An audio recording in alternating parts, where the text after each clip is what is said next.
Tatay kung anong klaseng tatay siya. Saka yung tatay naman, sinasabi. Lapitan natin kasi ito na. Naka-ready na kay Edo. Ang papayo ko lang sa inyo, dalawa, anak! Mahalin mo yung asawa. Ha? Huwag kayong mangutang. Kasi yan ang dahilan ng mag-away kayo. Mag-ipon kayo. At kinabukasan ng inyong anak. Natatawa ako, sorry.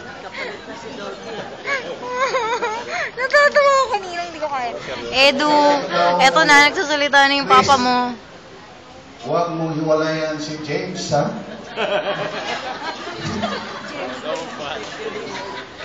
Si Toto pala. Sorry. Saka,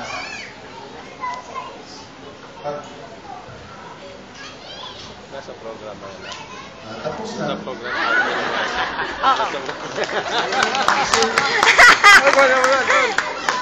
Binibideo pa kita. Thank you, Ninong.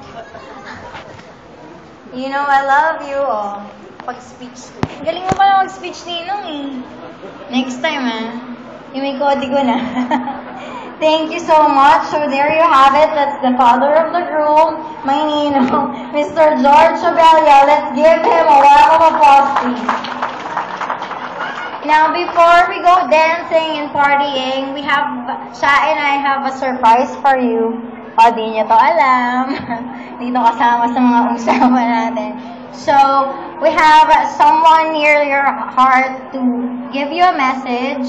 We want everybody, we're requesting everyone to please take a look at the wall, because that's the projector's space for the projector.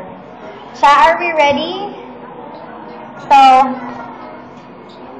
we don't need the music, Kuya, because there's a message. Thank you. We have a surprise for you.